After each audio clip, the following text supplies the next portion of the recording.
Hello दोस्तों, पढ़ लो चाहे कहीं से, पारस ने बनेगा यहीं से। कौन टी सी पीटीसी। दोस्तों यदि आपको वीडियो अच्छा लगा तो वीडियो को लाइक कर दिएगा। चैनल पर पहली बार होंगे चैनल को सब्सक्राइब और दोस्तों के साथ शेयर करना बिल्कुल नहीं भूलिए। जैसा कि आपको दिखाई दे रहा हाई स्कूल जीव विज्ञान 2 यानी बायोलॉजी के है, भारती भवन बुक से प्रायोगिक सहित इसमें है। यहाँ पर लिखा हुआ जैसा देख सकते हैं, भारती भवन पीडी बनर्जी वर्मा शाह श्रीनिवासन। इसका क्या कर रहे हैं हम लोग, ऑब्जेक्टिव क्वेश्चन करने जा रहे हैं। लघुत्तरी subjective fill in the blank पूर्ण चैप्टर वाइज करने जा रहे हैं। तो देरी न कीजिए, अच्छा लगेगा दोस्तों के साथ पहले शेयर कर दीजिए, उसके बाद देखिएगा। अच्छा लगेगा तो लाइक कर दीजिएगा। चैनल पर पहली बार हम तो चैनल को सब्सक्राइब, और तो आप जानवे करते हैं दोस्तों के साथ तो बनल रहे कीजिएगा आप लोग। इसमें हम लोग देख लेते हैं कौन कौन सा टॉपिक हम लोग को सोल्यूशन करेंगे। जो देखते हैं, पहला क्लास में हम लोग पढ़ेंगे जय प्रकरण में पोषण का क्या करेंगे, सोल्यूशन करें। दूसरा में श्वसन, तीसरा परिवहन, उत्सर्जन, नियंत्रण, समन्वय, जनन, आनुवांशिकता तथा जैव विकास। आठवां हमारा पर्यावरण। यहाँ तक हम लोग क्या करेंगे, सबको क्वेश्चन आंसर लघु उत्तरी, अति लघु उत्तरी और दीर्घ उत्तरी करेंगे, जिससे आपको सॉल्व करने में भी आसानी होगा। यहाँ वहाँ से खोजने का कोई ज़रूरत नहीं है। बस आप एक काम कीजिएगा, एक दोस्तों के साथ जरूर वीडियो को शेयर कीजिएगा। तो चलते हैं, देखते हैं, देर न करते हुए हम लोग पहला चैप्टर की ओर बढ़ते हैं। चैप्टर का नाम था, पहला चैप्टर जैव प्रक्रमण, यानी कि जैव प्रक्रमण। सबसे पहले हम लोग पढ़ेंगे पोषण के बारे में। पोषण के बारे पढ़ेंगे नहीं, यहाँ पर हम लोग सिर्फ क्वेश्चन आंसर करेंगे। तो चलते हैं क्वेश्चन आंसर की ओर। जैसा कि आपको दिखाई दे रहा है कौन सा क्वेश्चन, जैसे देखते हैं सर, आइए किधर क्वेश्चन है कि दिखा रहे हैं आपको। इधर क्वेश्चन है आपको, यहाँ से आपको है कौन लघु उत्तरी प्रश्न, अति लघु उत्तरी प्रश्न। अति लघु उत्तरी प्रश्न की टोटल संख्या 35 है। वो 35 के 35 क्वेश्चन हम लोग करेंगे। उसके बाद हम लोग देखेंगे लघु उत्तरी प्रश्न की क्वेश्चन संख्या 10 है, उसके बाद 13 है, और फिर दीर्घ उत्तरी प्रश्न संख्या की संख्या 8 है। ये सारे प्रश्न हम लोग कर रहे हैं। तो देर ना कीजिएगा, चैनल को सब्सक्राइब जरूर कीजिएगा। चलते हैं हम लोग क्वेश्चन की ओर।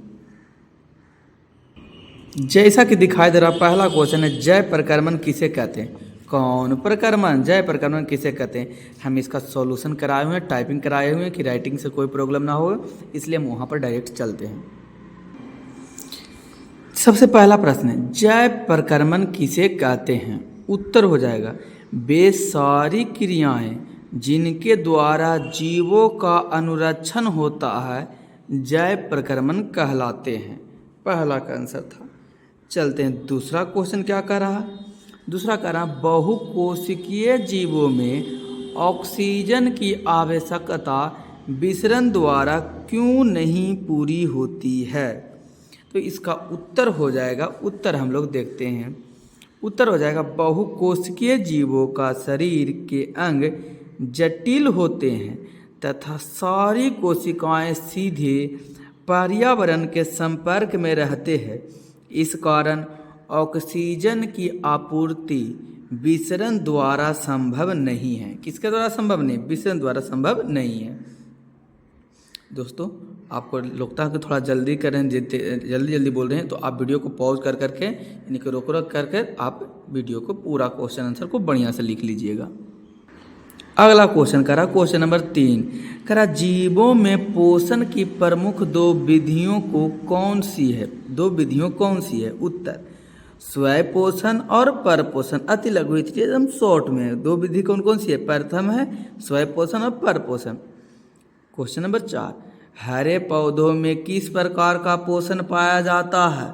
हरे पौधों में किस प्रकार का पोषण पाया जाता है। उत्तर हो जाएगा, हरे पौधों में सब पोषण प्रकार का पोषण पाया जाता है। सब पोषण मतलब खुद से पोषण करता है। पांचवा क्वेश्चन, जंतुओं में पोषण की कौन सी विधि पाई जाती है। जंतुओं में पोषण की कौन सी पाई जाती है। उत्तर हो जाएगा, जंतुओं में पर पोषण की विधि पाई जाती है। जंतुओं में कौन सी होता है, पर पोषण की विधि पाई जाती है। परा संख्या 6, 3 प्रकार की परपोषी विधियों के नाम लिखे। 3 प्रकार की परपोषी विधियों के नाम लिखे। तो उत्तर हो जाएगा, 3 प्रकार के परपोषी विधि निम्न हैं। कौन कौन से। प्रथम विधि हो जाएगा मृतजीव पोषण, दूसरा हो जाएगा परजीवी पोषण, तीसरा हो जाएगा प्राणी संपोषण। कौन संपोषण? प्राणी संपोषण। 3 विधि है। प्रश्न संख्या 7 की ओर हम लोग चलते हैं। 7 में क्या करा? संपूर्ण प्रकाश संश्लेषण की प्रक्रिया का रासायनिक समीकरण लिखे। संपूर्ण प्रकाश संश्लेषण की प्रक्रिया का रासायनिक समीकरण लिखे। उत्तर हो जाएगा CCO6CO2 प्लस 12H2O। सूर्य के प्रकाश में क्लोरोफिल की उपस्थिति में C6H12O6 glucose plus 6O2 plus 6H2O का निर्माण करता है। यह प्रकाश संश्लेषण के रासायनिक समीकरण है। ध्यान से आप लिख लीजिएगा। प्रश्न संख्या चलते हैं 8 की ओर। क्या कह रहा? 8 कह रहा है कि प्रकाश संश्लेषण की प्रक्रिया में उपोत्पाद के रूप में क्या बनता है? प्रकाश संश्लेषण की क्रिया में प्रकाश संश्लेषण की प्रक्रिया में उपोत्पाद के रूप में क्या बनता है? तो उत्तर हो जाएगा प्रकाश संश्लेषण की प्रक्रिया में उत्पोदक के रूप में ऑक्सीजन बनता है। उत्पोदक के रूप में क्या बनता है? ऑक्सीजन बनता है। प्रश्न संख्या 9, प्रकाश संश्लेषण की प्रक्रिया हरित लवक होगा, हरित लवक। प्रकाश संश्लेषण की प्रक्रिया हरित लवक यानी क्लोरोफिल, या इसी को कहते हैं क्लोरोफिल में ही क्यों होती है? क्योंकि क्लोरोप्लास्ट में क्लोरोफिल वर्णक पाए जाते हैं। क्योंकि क्लोरोप्लास्ट में हरित लवण में ही कुछ पाया जाता है, क्लोरोप्लास्ट में क्लोरोफिल पाया जाता है, तो क्लोरोफिल के ही कारण तो होता है प्रकाश संश्लेषण। प्रश्न संख्या 10, प्रकाश संश्लेषण प्रक्रिया के लिए किन किन पदार्थों की आवश्यकता होती है? प्रकाश संश्लेषण प्रक्रिया के लिए किन किन पदार्थों की आवश्यकता होती है? उत्तर, पहला क्लोरोफिल की आवश्यकता होती है, दूसरा कार्बन डाइऑक्साइड की आवश्यकता होती है, तीसरा जल की आवश्यकता होती है, चौथा सूर्य का प्रकाश की आवश्यकता होती है प्रकाश संश्लेषण की प्रक्रिया में। प्रश्न संख्या 11, प्रकाश संश्लेषण प्रक्रिया के लिए पौधों यानी CO2 कहाँ से प्राप्त करते हैं? प्रकाश संश्लेषण प्रक्रिया के लिए पौधे CO2 यानी कार्बन डाइऑक्साइड कहाँ से प्राप्त करते हैं? उत्तर, प्रकाश संश्लेषण प्रक्रिया में पौधों को CO2 कार्बन डाइऑक्साइड वायुमंडल से पत्तियों भीतर कोशिकाओं के विसरण द्वारा पहुँचाती। पत्तियों के भीतर कोशिकाओं के विसरण द्वारा क्या होती है? पहुँचती है। चलते प्रश्न संख्या कितना? 12। क्या करा? 12 करा कवक एवं जीवाणु में प्रकाश संश्लेषण की प्रक्रिया क्यों नहीं होती है? कवक एवं जीवाणु में प्रकाश संश्लेषण की प्रक्रिया क्यों नहीं होती? तो उत्तर हो जाएगा क्योंकि ये सूक्ष्म जीव हैं जो घुलित कार्बनिक पदार्थ के रूप में भोजन अवशोषित करते हैं। अगला हो जाएगा क्वेश्चन नंबर 13। क्वेश्चन नंबर 13 हो जाएगा पोषण के दृष्टिकोण से अमीबा तथा पैरामीशियम किस प्रकार के जंतु है? पोषण के दृष्टि से अमीबा और पैरामीशियम किस प्रकार के जंतु? उत्तर, पोषण के दृष्टि से अमीबा तथा पैरामीशियम परजीवी पोषण जीव है। कौन जीवी? परजीवी पोषण जीव है। पढ़ लो चाहे कहीं से, प्रश्न तो बनेगा यहीं से, कौन टी सी पीटी से। दोस्तों यदि आपको वीडियो अच्छा लगा तो वीडियो को लाइक कीजिएगा, चैनल पर पहले बात तो चैनल को सब्सक्राइब और दोस्तों के साथ शेयर करना बिल्कुल नहीं भूलिएगा। मनुष्य का आहार नाल कौन कौन से मुख्य भागों में बटा होता है? मनुष्य का आहार नाल कौन कौन से मुख्य भागों में बटा होता है? उत्तर, मनुष्य का आहार नाल आमाशय, पवकवाक्षय, पित्ताशय, छोटी आंत तथा बड़ी आंत में बटा होता है। कौन देने योग्य बात? ध्यान देने योग्य बात। कौन लड़ है तो क्लियर है। प्रश्न संख्या 15 अग्रसनी में स्थित 2 छिद्रों के नाम लिखे। तो अग्रसनी में स्थित 2 छिद्र के नाम नीलगिरि द्वार, कंठ द्वार। ग्रसनी में इसी को ग्रसनली बोलते हैं, गलती टाइपिंग है। ग्रसनली में स्थित 2 छिद्रों के नाम लिखे तो निगल द्वार और कंठ द्वार। प्रश्न संख्या 16, मनुष्य में पाचन आहार नाल के किस भाग से शुरू होता है? तो मनुष्य में पाचन आहार नाल से मुंह से ही शुरू हो जाता है। कहाँ से जी? मुंह से। कहाँ से शुरू होता है? मुंह से शुरू हो जाता है।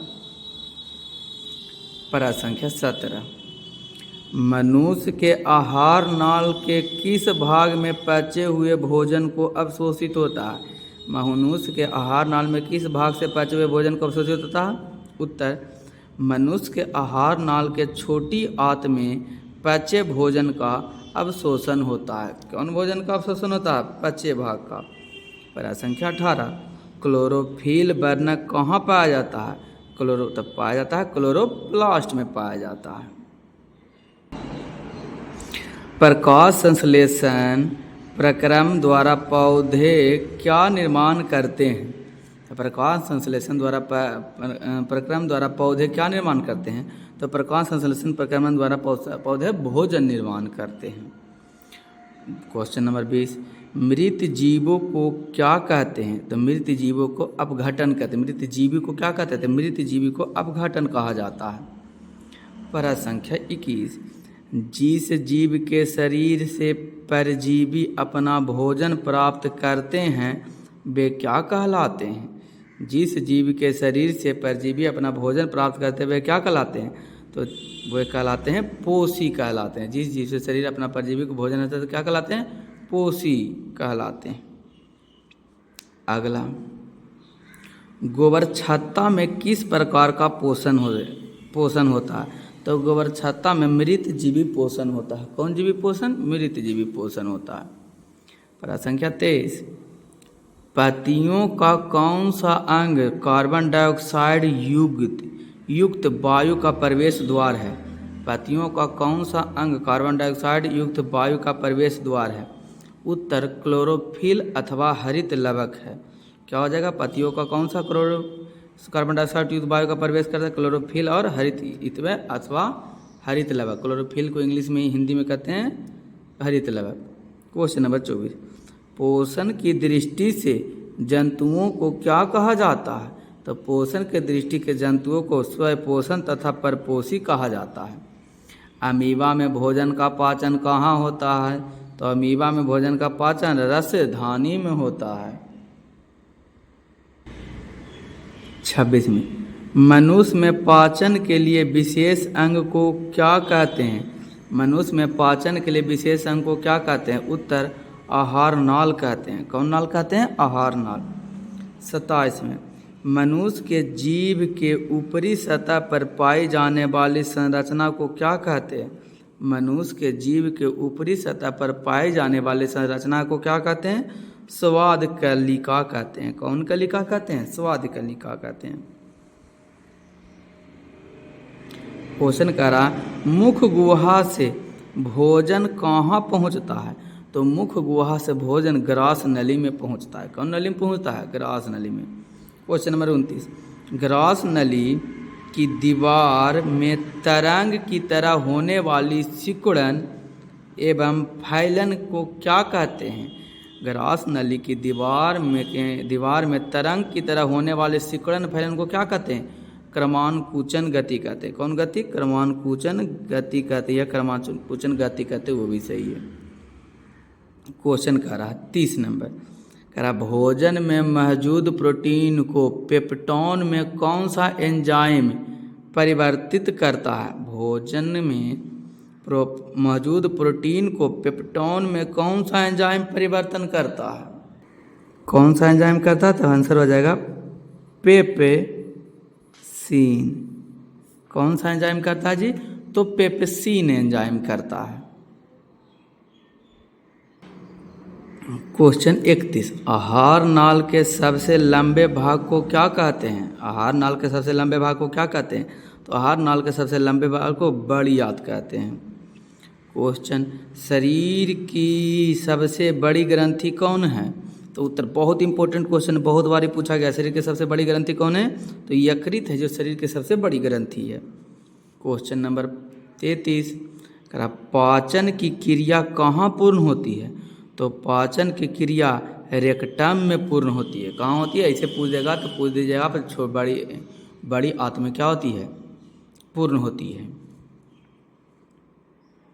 छोटी आत कह रहा 34 में, छोटी आत एवं बड़ी आत के जोड़ पर अवस्थित नली को क्या कहते हैं। तो छोटी आत और बड़ी आत के जोड़ पर अवस्थित नली को सीकम कहते हैं। जहाँ से यानी कि छोटी आत बड़ी आत जुटा रहता है, ये वाला भाग को ही क्या कहते हैं, सीकम कहते हैं। अति लघुति प्रश्न के लास्ट प्रश्न 35 नंबर क्वेश्चन कह रहा 35, अपचा भोजन अस्थायी तौर पर कहाँ संचित रहता है। अपचा भोजन अस्थायी तौर पर कहाँ संचित रहता है, तो आंसर हो जाएगा रेक्टम में रहता है। कहाँ संचित रहता है, रेक्टम में। कौन देने योग्य बात, ध्यान देने योग्य बात, पढ़ लो चाहे कहीं से, प्रश्न तो बनेगा यहीं से, कौन सी पीटीसी। दोस्तों यदि आपको वीडियो अच्छा लगा तो वीडियो को लाइक कर दीजिएगा, चैनल पर पहले बात है चैनल को सब्सक्राइब और दोस्तों के साथ शेयर करना बिल्कुल नहीं भूलिएगा।